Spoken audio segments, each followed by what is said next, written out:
السلام علیکم۔ افسانہ آباد کی کہانی میں خوش آمدید۔ ناظرین کرام، آج کی کہانی کا عنوان ہے میرا پہلا نکاح متا۔ ناظرین کرام، یہ ایک اصلی اور سچی کہانی ہے جو کسی کی آپ بیتی ہے، تاہم یہاں پہ اصلی کرداروں کے نام تبدیل کر دیے گئے ہیں۔ آئیے کہانی شروع کرتے ہیں۔ مجھے آج بھی اپنا پہلا نکاح متا یاد ہے۔ یہ ایک انتہائی ڈراؤنا خواب تھا جس کا ایک ایک پل خوفناک اور کربناک لمحے شاید میرے مرنے کے بعد میری روح کو بھی نہ بھولیں۔ جب مولوی صاحب متا کے سیغے پڑھ رہا تھا تو میں ایک انجان سے خوف اور وہم میں مبتلا بیٹھی سوچ رہی تھی کہ جس شخص سے میں متا کا نکاح ایک دن کے لیے کر رہی ہوں، پتہ نہیں وہ کیسا شخص ہوگا۔ کیا میں اس کی بیوی ہوں گی یا ایک دن کی رکھیل؟ مجھے اس نکاح سے جنسی ہوس کی بو آ رہی تھی۔ میز پر رکھے سرخ گلابوں کے خوشبو اور کمرے میں لوگوں کے لگائے ہوئے مہنگے پرفیوم کی خوشبو میں مجھے ایک عجیب قسم کی بدبو تنگ کر رہی تھی، جیسے یہ کسی کہبہ خانے کے علاقے کی بدبو ہو۔ سیغے پڑھنے کے بعد مولوی صاحب مجھ سے مخاطب ہوئے، لیلا ہاشمی صاحبہ، آپ کو 100 پاؤنڈ کے حق مہر کے عوض قاسم رضوی صاحب کے ساتھ نکاح متا ایک دن کے لیے قبول ہے؟ میں اس وقت مولوی صاحب کی پگڑی کے بل میں الجھی ہوئی تھی اور پھر کسی طرح اپنے آپ کو سنبھالتے ہوئے بولی، جی۔ اس رسم کے بعد قاسم رضوی نے میز پر 100 پاؤنڈ کا نوٹ رکھا۔ مولوی صاحب نے وہ رقم اٹھا کر میرے حوالے کی اور کہا، محترمہ لیلا، یہ آپ کا حق مہر۔ حق مہر کا لفظ سن کر مجھے ایسا لگا کہ جیسے میں ایک دفعہ پھر کسی کی جیون ساتھی بننے جا رہی ہوں۔ پتہ نہیں شاید اس دفعہ یہ ساتھی زندگی بھر ساتھ نہیں بھائے گا یا پھر راستے کی دلدلوں میں کہیں اکیلا چھوڑ دے گا۔ مولوی صاحب دوبارہ گویا ہوئے، محترمہ، یہ آپ کا حق مہر ہے، یہ آپ پر حلال ہے، آپ اسے رکھ سکتی ہیں۔ میں نے کانپتے ہاتھوں سے وہ پیسے وصول کیے اور گود میں رکھے پرس میں ڈال دیے۔ مولوی صاحب کچھ لکھنے لگے، اتنے میں قاسم رضوی نے کچھ اور رقم نکالی اور اٹھ کر مولوی صاحب کو دینے لگے۔ مولوی صاحب مروت میں بولنے لگے، نہیں نہیں رضوی صاحب، آپ رکھیں، مجھے نہیں لینے۔ رضوی صاحب نے کہا، نہیں آپ رکھیں، یہ خوشی کا موقع ہے اور میں خوشی سے دے رہا ہوں۔ نہیں رضوی صاحب، آپ میرے دوست ہیں، بھلا میں آپ سے پیسے لیتا اچھا لگوں گا؟ اور رضوی صاحب کے جس ہاتھ میں رقم تھی اسے وہ شائستگی سے پیچھے کرنے لگے۔ رضوی صاحب نے بلاخر وہ رقم مولوی صاحب کے سامنے والی جیب میں ڈال دی۔ مولوی صاحب نے اپنا امامہ درست کرتے ہوئے کہا، رضوی صاحب آپ بھی کمال کرتے ہو، میں یہاں دوستوں سے پیسے وصول کرنے کے لیے تھوڑی بیٹھا ہوں۔ قاسم رضوی نے اپنی بھاری بھرکم آواز میں کہا، کیا ہو گیا مولوی صاحب، آج خوشی کا موقع ہے اور خوشی کے موقع پہ تو یہ سب ہوتا رہتا ہے۔ قاسم رضوی ایک عرصے سے برطانیہ میں مقیم ایک گروسری سٹور چلا رہا تھا۔ اس کے بیوی بچے کبھی برطانیہ تو کبھی پاکستان میں ہوتے تھے۔ اپنے گھر والوں کی غیر موجودگی میں وہ کبھی کبھار متا کر کے اپنا وقت کاٹتا تھا۔ اس دفعہ بھی پچھلے 1 مہینے سے اس کی فیملی پاکستان گئی ہوئی تھی اور وہ ان کے بغیر اداس تھا، سو اس نے وقت کا پہیہ چلانے کے لیے مولوی صاحب سے رابطہ کیا اور نکاح متا کر لیا۔ جب ساری رسم ہو گئی تو مولوی صاحب کے ایک اسسٹنٹ نے میز پر رکھے مٹھائی کے ڈبے کو اٹھایا اور سب سے پہلے مولوی صاحب کے آگے ڈبہ کیا تو مولوی صاحب نے ایک رس گلہ اٹھا لیا۔ قاسم رضوی کو مٹھائی پیش کی گئی تو اس نے اسسٹنٹ کو میری طرف اشارہ کیا کہ پہلے انہیں دی جائے۔ اسسٹنٹ نے میرے آگے ڈبہ کیا تو میں نے ایک دانہ چپ کر کے اٹھا لیا۔ سب مٹھائی کھانے لگے لیکن میں چپ کر کے مٹھائی کا دانہ لے کے بیٹھی رہی۔ آخر میں قاسم رضوی نے مولوی صاحب سے اجازت چاہی۔ جب ہم اسلامی سینٹر سے باہر نکلے، گاڑی کی طرف جاتے ہوئے قاسم نے مسکراتے ہوئے کہا، تمہارے ہاتھ کتنے سندر ہیں، اور اپنا ہاتھ میرا ہاتھ پکڑنے کے لیے آگے بڑھایا تو ایک سرسراہٹ سی بجلی کی طرح میرے جسم میں کوند گئی اور میں نے انجانے میں اپنا ہاتھ پیچھے کھینچا۔ اس پر وہ ہنس پڑا اور کہا، مولوی صاحب نے بتایا ہے مجھے کہ تمہارا پہلا نکاح متا ہے، اس لیے تم ہچکچا رہی ہو۔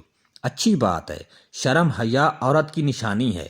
یہ کہہ کر اس نے گاڑی کا دروازہ کھولا اور خود ڈرائیونگ سیٹ پر بیٹھ گیا۔ میں گاڑی کی دوسری سائیڈ والی سیٹ پر بیٹھ گئی۔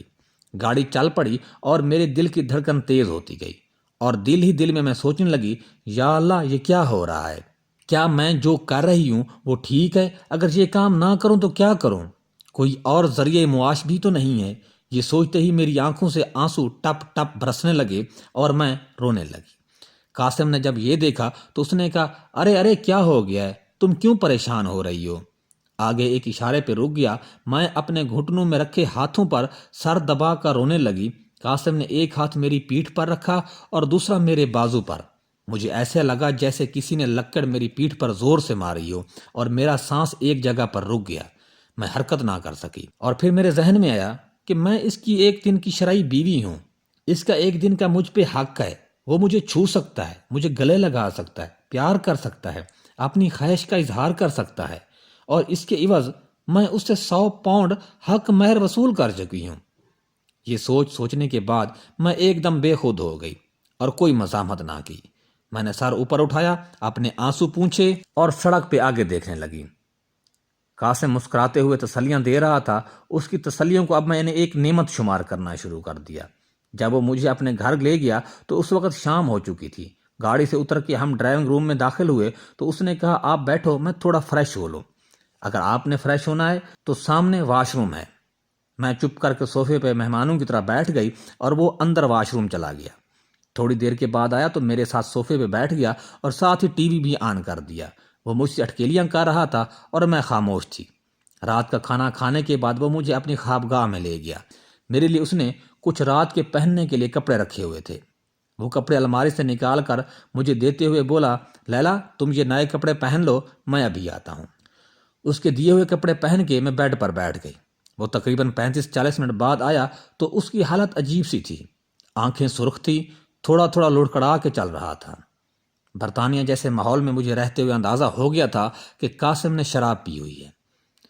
جب وہ میرے نزدیک آ کر بیٹھا تو اس کے منہ سے بدبو آ رہی تھی۔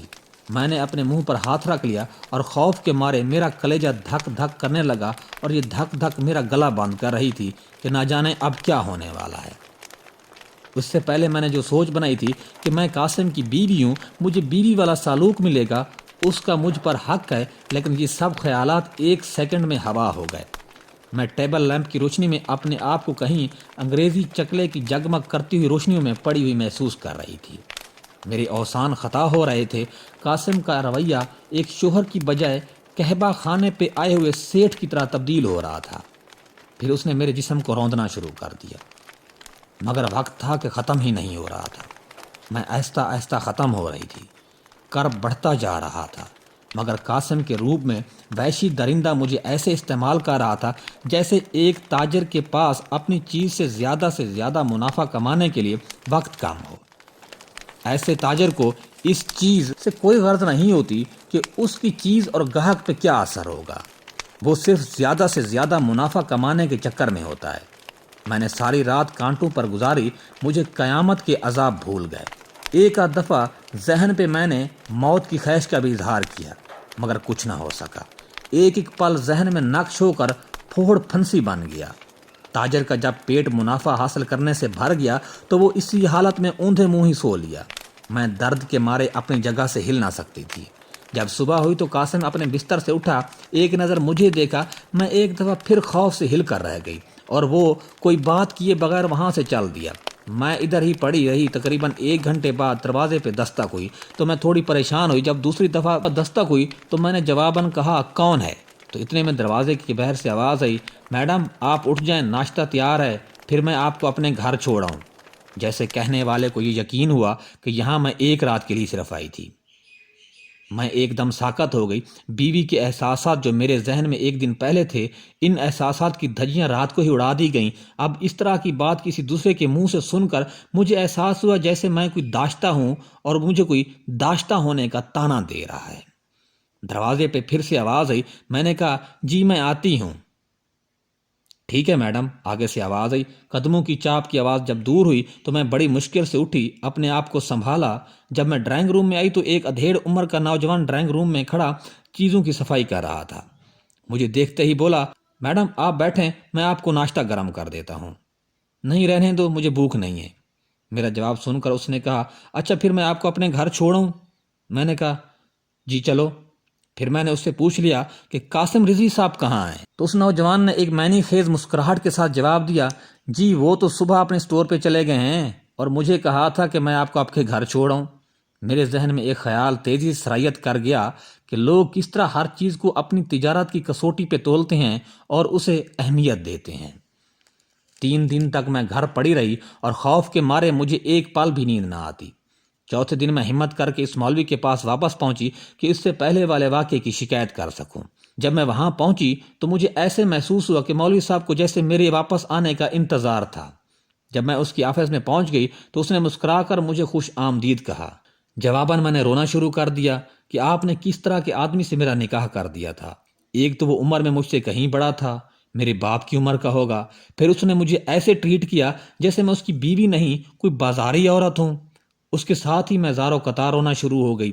مولوی صاحب نے مجھے دلاسا دیا اور فرمایا، لیلا صاحبہ، ہر مرد ایک جیسا نہیں ہوتا، کسی کا رویہ بہت میٹھا ہوتا ہے تو کسی کا کڑوا، اور سچ پوچھو تو مجھے بھی اس کی ایسی عادتوں کا پتہ نہ تھا، ورنہ میں ہرگز تمہارا نکاح اس کے ساتھ نہ کرتا۔ خیر، جو ہو گیا سو ہو گیا، تم پریشان نہ ہو، میں تمہارا اگلا نکاح کسی دیکھے بھالے آدمی سے کرا دوں گا۔ مجھے پھر لگا کہ میں تو کوئی بازار میں کرائے پہ چلنے والی کوئی چیز ہوں، گاہک آئے گا، مجھے پسند کرے گا، حسب وقت میرا کرایہ طے کرے گا، مجھے استعمال کر کے کرایہ دے کے پھر واپس بازار کی زینت بنا کے چلا جائے گا۔ میں یہ کام کی صورت نہ کرنا چاہتی تھی، مگر پھر مجھے اپنی 2 بہنوں کا خیال آیا جو ابھی تک پاکستان میں مقیم اپنی تعلیم حاصل کر رہی تھی کہ ان کا کیا بنے گا۔ میرے والد نے جب میری شادی نعیم کے ساتھ کی تھی تو اس وقت وہ گھر کا واحد کفیل تھے۔ امی بہت پہلے فوت ہو چکی تھیں۔ جیسے تیسے کر کے انہوں نے مجھے ماسٹر تک تعلیم دلوائی تھی، جبکہ اس وقت چھوٹی بہنیں بالترتیب انٹر اور گریجویشن میں تھیں۔ ماسٹر کرنے کے بعد انہوں نے ایک محلے دار فیملی جن کا لڑکا برطانیہ میں مقیم تھا میری شادی کر دی۔ طے یہ ہوا کہ شادی کے بعد نعیم مجھے برطانیہ کے ساتھ لے جائے گا۔ شادی کے 2 ہفتوں بعد نعیم واپس برطانیہ آ گیا اور میرے کاغذات بنوانے لگا، لیکن اسی دوران میرے ابو فوت ہو گئے اور میری 2 بہنوں کو اللہ کے آسرے پہ چھوڑ گئے۔ اس موقع پہ نعیم نے بہت مدد کی اور میری بہنوں کی تعلیم کا بیڑا اٹھایا۔ تقریباً 8 مہینے کے بعد میں نعیم کے پاس برطانیہ آ گئی، جبکہ بہنیں ہاسٹل میں شفٹ ہو گئیں۔ ان دنوں میرا منصوبہ یہ تھا کہ ان کو بھی جلد از جلد اپنے پاس برطانیہ بلوا لوں گی، مگر پھر میری زندگی میں ایک اور تلخ موڑ آیا۔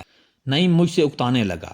میں اسے ہر طرح سے خوش رکھنے کی کوشش کرتی، مگر اسے میری بہنوں کا خرچ بوجھ لگنے لگا۔ ایک دن اس نے مجھے طلاق دے دی، بدلے میں مجھے چند پاؤنڈ ملے۔ نعیم نے بعد میں برطانیہ میں مقیم ایک فیملی کی لڑکی سے شادی کر لی۔ اس فیملی کا برطانیہ میں اچھا خاصا کاروبار تھا۔ میں پھر ہاسٹل میں آ گئی، دوسرے الفاظ میں آسمان سے زمین پر آ کر بیٹھ گئی۔ سمجھ میں نہ آتا کہ واپس پاکستان چلی جاؤں یا ادھر ہی رہوں۔ واپس جاؤں گی تو کیا کروں گی، لوگوں کو کیا منہ دکھاؤں گی، بہنوں کا بوجھ کس طرح اٹھاؤں گی۔ ان سب سوالات نے مجھے مجبور کیا کہ اگر برطانیہ میں اگر قسمت لے ہی آئی ہے تو ادھر ہی اپنی قسمت کا ستارہ تلاش کرتی ہوں، اور ایک سٹور پر ملازمت شروع کر دی۔ لیکن وہاں پر اتنی تنخواہ ملتی تھی کہ بڑی مشکل سے اپنا اور ہاسٹل کے خرچے پورے ہوتے تھے۔ بہنوں کے لیے کیا کیا جائے، سخت پریشان تھی۔ اس دوران میں نے ایک مخصوص اسلامی سینٹر پہ آنا جانا شروع کر دیا۔ ایک روز وہاں کے نگران امام صاحب سے اپنا قصہ گوش گزار کیا۔ مولوی صاحب نے جب میری کہانی سنی تو بہت افسوس کا اظہار کیا۔ پھر انہوں نے مجھے نکاح متع کا مشورہ دیا اور شرعی حوالوں سے اسے حلال ثابت کرنے کی کوشش کرتے رہے اور مجھے قائل کرتے رہے، لیکن میں نے واپس ہاسٹل آ کے اس پر سوچا اور یہ بھی دیکھا کہ اس کے علاوہ اور کوئی چارہ نہیں ہے۔ آخر حالات کی مارا ماریوں سے تنگ آ کر ایک دن میں نے مولوی صاحب کی ہاں اپنا نام نکاح متع کے لیے لکھوا دیا۔ دوسرے دن مجھے مولوی صاحب کا پیغام آیا کہ کل دوپہر کو آپ کا نکاح متع ہے، آپ 3 بجے سے پہلے ہمارے اسلامی سینٹر میں پہنچ جانا۔ پھر میرا پہلا نکاح متع ایک بزنس مین قاسم رضوی سے ہوا۔ پتہ نہیں اس دن مجھے موت کیوں نہ آئی۔ اس کے بعد میں جب مولوی صاحب کے پاس شکایت لے کر گئی تو اس نے پھر ایک اور امیدوار بتایا کہ اس دفعہ یونیورسٹی کا ایک طالب علم تھا جو کہ عراق سے تعلیم کے سلسلے میں برطانیہ آیا ہوا تھا۔ اس کا نام ابراہیم تھا۔ یہ بہت خوش مزاج بندہ تھا اور مجھے ویکنڈ پر گلاسکو لے گیا۔ اس کے ساتھ وہاں میرا 3 دن کا نکاح تھا۔ اس نے مجھے 3 دن اپنے ساتھ رکھا، گھمایا پھرایا، اچھے اچھے ریسٹورنٹس پہ کھانا کھلایا اور 400 پاؤنڈ حق مہر بھی ادا کیے۔ اس واقعے کے بعد مجھے اپنی پریشانیاں کم ہوتی معلوم ہوئیں اور آہستہ آہستہ میں اس نئے ماحول میں ڈھلنے لگی۔ میرے متع کے نکاح کی تعداد بڑھنے لگی۔ مولوی صاحب میرا بہت خیال رکھتے تھے، مجھے بر وقت مانع حمل کے انجیکشن اور گولیاں بھی دیتے رہے۔ ایک دن میں انہوں نے میرے 5 نکاح متع بھی پڑھوائے۔ وقت کا پہیہ تیزی سے گھومتا رہا۔ میری بہنوں نے اعلیٰ تعلیم حاصل کر کے پاکستان میں ہی ملازمت کی اچھے عہدوں پر فائز ہو گئیں۔ میرے کتنے نکاح متع ہوئے مجھے ان کی تعداد بالکل معلوم نہیں، ابھی سینکڑوں یا شاید ہزاروں میں ہوں۔ عمر رفتہ کا سورج زوال پذیر ہونے لگا ہے اور نکاح متع بھی کم ہونے لگے ہیں۔ اب میری 45 سال کی عمر ہو گئی ہے۔ مہینے میں 1 یا 2 بار کوئی مجھے بیوی کا درجہ دے دیتا ہے اور تھوڑا بہت کام چل جاتا ہے۔ شاید کاروباری دنیا میں اشیاء کا مقابلہ سخت ہے اور گاہک کے پاس مال خریدنے اور پسند کرنے کے آپشن زیادہ ہیں۔ شاید ایک دن ایسا بھی آئے گا کہ مجھے اس کاروباری منڈی سے اٹھا کر باہر پھینک دیا جائے کہ تو اب بکنے کے قابل نہیں ہے اور تیری وجہ سے منڈی کی چمک ماند پڑ رہی ہے۔ ناظرین کرام، اگر آپ کو ہماری یہ کہانی پسند آئی ہے تو پلیز ہمارے چینل کو سبسکرائب کر لیجئے گا اور ساتھ گھنٹی کے آپشن کو پریس کر کے آل کے آپشن پر کلک کر دیجئے گا تاکہ ہماری ہر نئی آنے والی ویڈیو کا نوٹیفیکیشن بھی آپ کو ملتا رہے۔